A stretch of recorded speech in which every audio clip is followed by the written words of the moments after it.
আসসালামু আলাইকুম। কেমন আছেন সবাই? আপনাদের সাথে একটা মজাদার রেসিপি শেয়ার করতে চলে আসছি। চিকেন আলু দিয়ে যে এত মজার কোনো খাবার রেডি করা যায়, এত মজার একটা স্ন্যাক্স আপনাদের সাথে শেয়ার না করে পারছি না। চলেন তাহলে দেখি কিভাবে রান্না করব।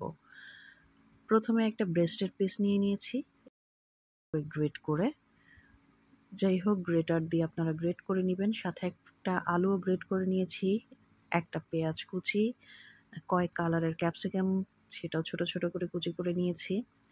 অ্যাড করেছি গোলমরিচ, প্যাপ্রিকা, লবণ, চিলি ফ্লেক্স, আদা রসুন পেস্ট আর হচ্ছে লেবু। লেবুটা দিলে এটা একটু ট্যাঙ্গি ট্যাঙ্গি একটা টেস্ট আসে, মজা লাগে। অ্যাড করেছি মজ্জারেলা চিজ। চিডার চিজ আমার কাছে এভাবে ছিল না, আমি স্লাইস চিডার একটা ইউজ করেছি সাথে। এখন বাইন্ডিংটা যেন খুব সুন্দর হয়, বাইন্ডিংয়ের জন্য একটা ডিম ব্যবহার করছি। ডিমটা মেখে ঝুঁকে নিতে হবে। মেখে ঝুঁকে তারপর এটা আপনারা চাইলে চুলাতেও করতে পারেন। আমি এয়ার ফ্রায়ারে করব। এয়ার ফ্রায়ারে করার জন্য আমি সিলিকনের একটা মোল্ড নিয়েছি অয়েল ব্রাশ করে। আর আপনারা চাইলে এটা ফ্রাই প্যানে এরকম দিয়ে বা ছোট ছোট শেপ দিয়েও ফ্রাই করে নিতে পারেন অল্প তেলে। আমি তেলটা বেশি ইউজ যেন না করতে হয় এর জন্য এয়ার ফ্রায়ারে করছি। ওপরে কিছুটা অরিগ্যানো দিয়ে দিলাম।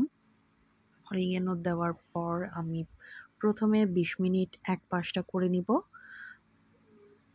এয়ার ফ্রায়ারে আমি টাইম সেট করে দিয়েছি ২০ মিনিটের জন্য। ২০ মিনিট পরে এটার লুক ছিল এইরকম। তো আবার ২০ মিনিটের জন্য আমি আরেক পাশটা উল্টে দিয়ে দিব। তারপর হচ্ছে এটা আমার ফাইনাল লুক আমার রেসিপির নামটা আমি আসলে ঠিক করতে পারছি না, এখন পর্যন্ত ঠিক করিনি, বলতেও পারছি না। আপনারা একটা নাম দিয়ে দিবেন। তো এই মজাদার খাবারটা খাওয়ার জন্য আমি একটা ইয়াম্মি সস মানে ডিপিং সসও রেডি করে নিয়েছিলাম। আর এটার মধ্যে সবজি আপনারা যেরকম সবজি ইউজ করতে চান আপনাদের পছন্দ মতো কিন্তু আপনারা ইউজ করতে পারবেন। ডিপিং সসের রেসিপিটা আমার আগের রিলসে পেয়ে যাবেন। তো সসটাও আমি রেডি করে নিয়েছি এই মজার আইটেমটা খাওয়ার জন্য। একবার ট্রাই করে দেখবেন, বাচ্চাদের টিফিন বলেন, বিকেলের সকালের নাস্তা, হেলদি একটা আইটেম। খুবই মজাদার, খুবই ভালো লাগবে আশা করছি। করে অবশ্যই আমাকে জানাবেন আপনাদের কাছে কেমন লেগেছে।